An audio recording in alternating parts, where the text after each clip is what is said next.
By Rob Gillies and Paul Wiseman, The Associated Press. Toronto, Canada was back in a revamped North American free trade deal with the United States and Mexico late Sunday after weeks of bitter, high-pressure negotiations that brushed up against a midnight deadline. In a joint statement, U.S.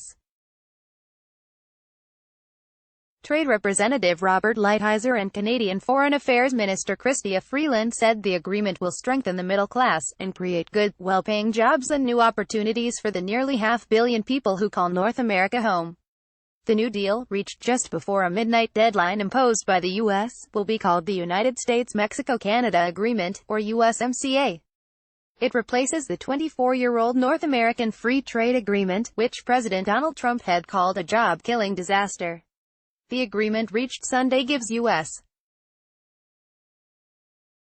farmers greater access to the Canadian dairy market, but it keeps a NAFTA dispute resolution process that the U.S.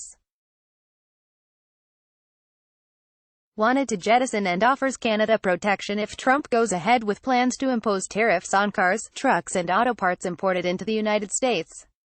It's a good day for Canada, Prime Minister Justin Trudeau said as he left his office. Trudeau said he would have more to say Monday. We celebrate a trilateral deal. The door closes on trade fragmentation in the region, Jesus Ciotti, trade negotiator for Mexico's incoming president, said via Twitter.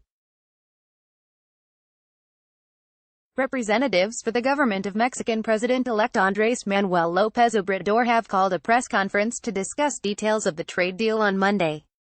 Canada, the United States' number 2 trading partner, was left out when the U.S. and Mexico reached an agreement last month to revamp the North American Free Trade Agreement. The Trump administration officially notified Congress of the U.S.-Mexico trade agreement on August 31. That started a 90-day clock that would let outgoing Mexican President Enrique Peña Nieto sign the new pact before he leaves office. 1. Trump threatened to go ahead with a revamped NAFTA, with or without Canada. It was unclear, however, whether Trump had authority from Congress to pursue a revamped NAFTA with only Mexico. Some lawmakers immediately expressed relief that Canada had been reinstated in the regional trading bloc.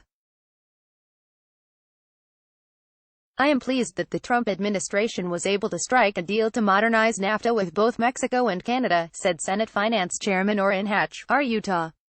NAFTA is a proven success. NAFTA tore down most trade barriers between the United States, Canada and Mexico, leading to a surge in trade between the three countries. Trump and other critics said it encouraged manufacturers to move south of the border to take advantage of low-wage Mexican wages, costing American jobs.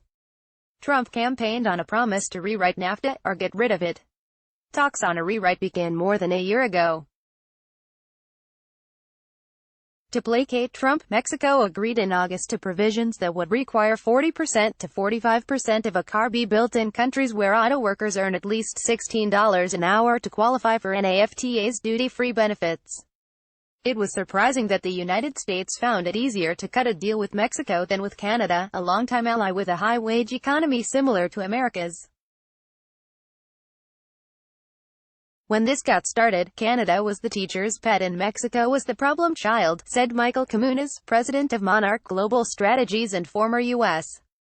Commerce Department official. But relations between Ottawa and Washington soured. In the aftermath of a disastrous G7 summit in Quebec in June, Trump called Trudeau weak and dishonest. The two countries need each other economically. Canada is by far the #1 destination for U.S. exports, and the U.S. market accounts for 75% of what Canada sells abroad.